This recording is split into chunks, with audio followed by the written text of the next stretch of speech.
Un accord de cessez-le-feu entre Israël et le Hamas serait sur le point d'aboutir. Une annonce du président américain Joe Biden. Les négociateurs sont réunis à Doha. L'Amérique est plus forte, nos alliances sont plus solides. Joe Biden a fait le bilan de ses 4 années au pouvoir, quelques jours avant de quitter la Maison-Blanche. Au Liban, le président Joseph Aoun a nommé le juge Nawaf Salam Premier ministre. Il entamera des discussions ce mardi afin de former un gouvernement.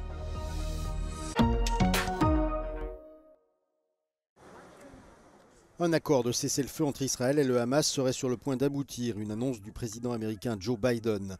Les négociateurs sont réunis ce mardi à Doha, au Qatar, pour en finaliser les détails.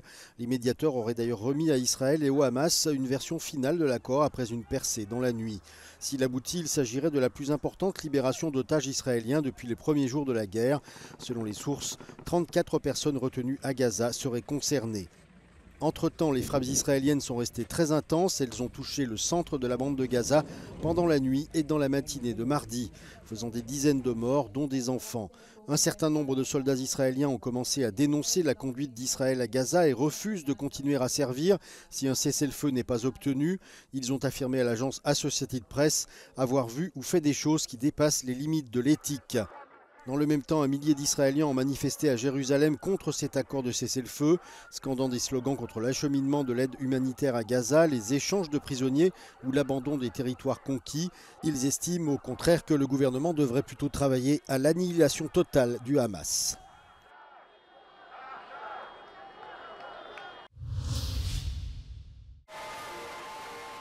Joe Biden a dressé ce lundi le bilan international de son unique mandat présidentiel.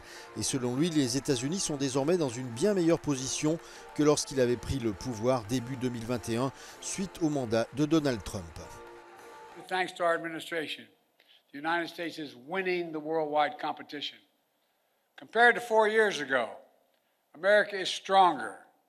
Our alliances are stronger. Our adversaries and competitors are weaker.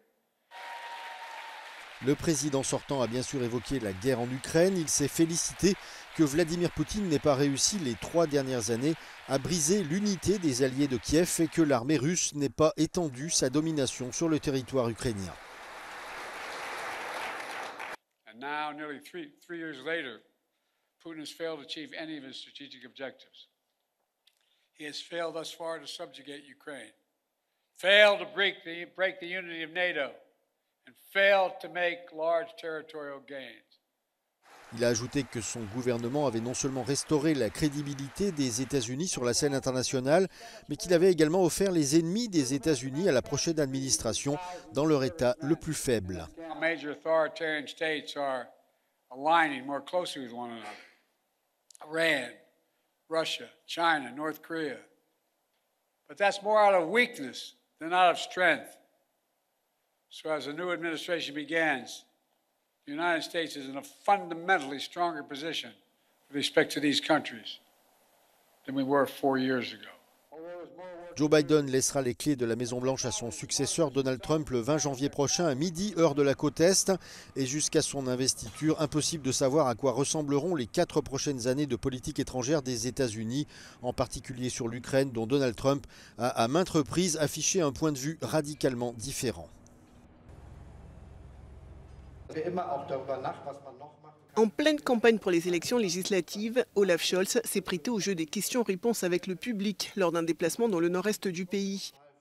Le chancelier allemand s'est notamment exprimé sur des propos controversés tenus par Donald Trump il y a quelques jours.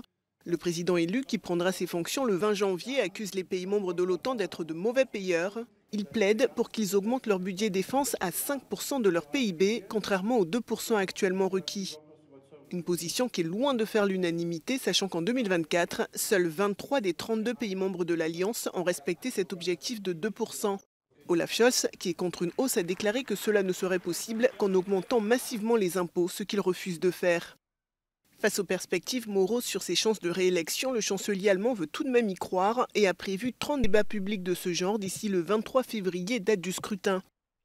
Les sondages créditent son parti de 14% des intentions de vote, très loin derrière l'alliance des conservateurs CDU-CSU qui arrive en tête avec environ 30% des intentions de vote, suivi de l'AfD, le parti d'extrême droite, avec environ 20% des intentions de vote.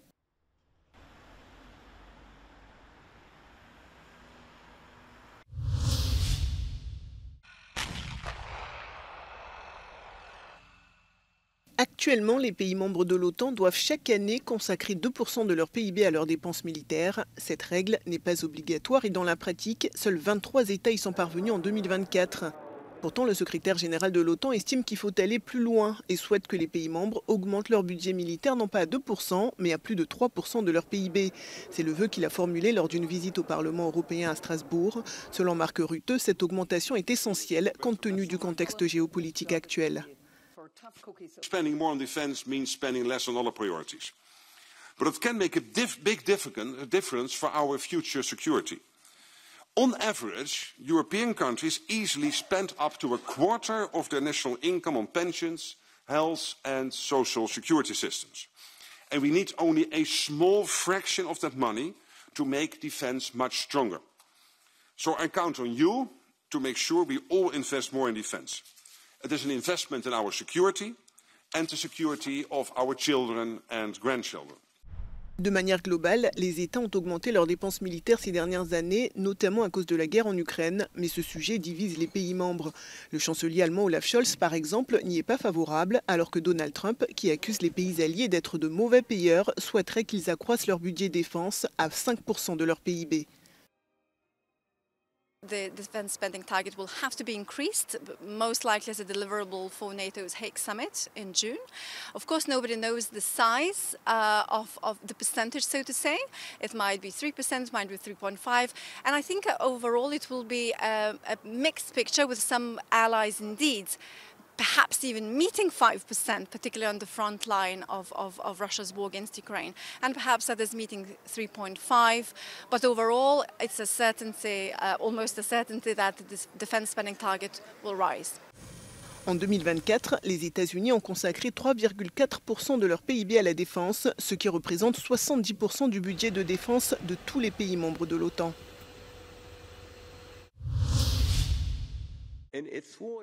Joseph Aoun, le nouveau président du Liban, a chargé Nawaf Salam de former un gouvernement pour le pays. Salam, qui occupait jusqu'à aujourd'hui le poste de président de la Cour internationale de justice, devrait arriver à Beyrouth dans la journée pour rencontrer le chef de l'État et entamer des pourparlers avec les différents acteurs de la politique libanaise.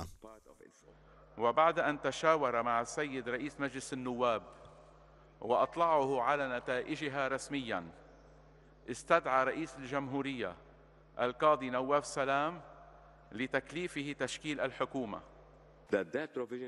Nawaf Salam va donc s'atteler à former le nouveau gouvernement après avoir été désigné par une majorité de législateurs ce lundi, 84 députés sur 128.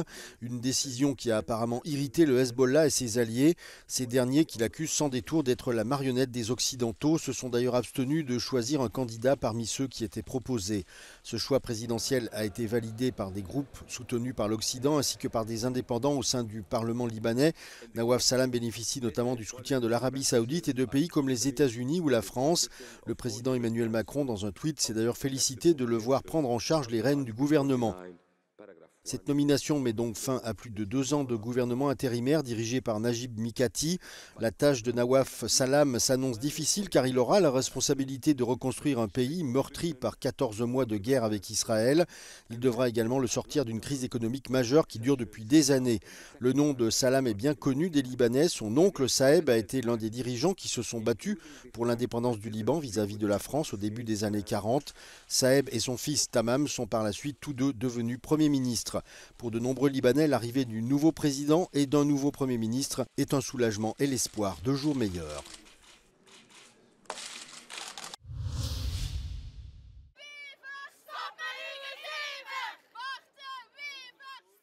Pompiers, enseignants, fonctionnaires, ils sont près de 30 000 à être descendus dans la rue de la capitale belge à l'appel des syndicats pour faire front commun contre un projet de réforme des retraites. Le probable futur gouvernement belge a mis sur la table un projet de réforme des retraites. La dénommée Coalition Arizona, composée de 5 partis nationalistes flamands, de centre-droit, libéraux et sociodémocrates, n'est toujours pas parvenue à former un gouvernement 7 mois après les élections. Cette potentielle réforme pourrait affecter les régimes spéciaux qui permettent notamment aux cheminots, policiers et militaires de partir plus tôt à la retraite. Pour ce qui concerne les fonctionnaires, les travailleurs de la fonction publique, il y a des régimes qu'on appelle des régimes préférentiels qui risquent de disparaître et donc il faudra travailler beaucoup plus longtemps pour avoir les mêmes droits. On constate également que des avancées importantes du dernier gouvernement, une amélioration de la pension minimum, tant pour l'accès à la pension minimum que le montant, tout cela est remis en cause et donc les travailleuses principalement risquent de perdre beaucoup si les mesures passent. L'âge légal de la pension en Belgique est passé de 65 à 66 ans le 1er janvier 2025 avant d'atteindre 67 ans en 2030. Avec le vieillissement de la population, les retraites pèsent de plus en plus lourd dans le budget de l'État, 63 milliards d'euros par an. Aussi, la coalition Arizona veut économiser 3 milliards d'euros annuellement. Il y a beaucoup de manières d'économiser et de faire rentrer de l'argent dans les caisses et pas toujours de venir chercher chez les mêmes, à savoir dans le monde du travail.